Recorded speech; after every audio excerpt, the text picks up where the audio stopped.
Balik po tayo sa mga balita. Isinilalim na ngayon sa state of calamity ang nasa 88 lungsod at bayan. Sa Luzon po yan dahil po yan sa epekto ng habagat at mga nagsunurang Bagyong Luis at Maymay.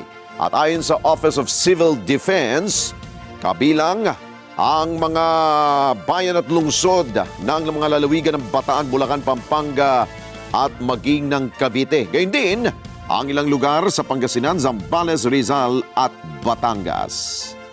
Sa lalawigan ng Pangasinan, nasa ilalim ho ng state of calamity ang lungsod ng Dagupan, Santa Barbara, Mangaldan, Bugalyon at maging sa mga Tarim. Kasama rin ang masinlok sa Zambales, maging ang Rodriguez sa Rizal at Nasugbu sa Batangas.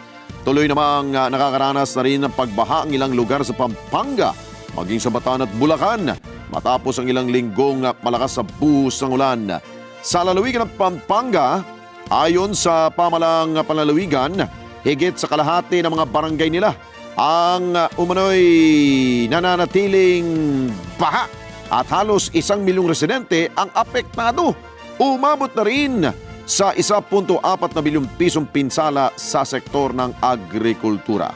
Sa Bataan naman, tinatayang 8,000 residente mula sa 70 barangay ang lumikas na dahil binaha ang kanilang mga tahanan habang isinilalim din sa state of calamity ang buong lalawigan nila.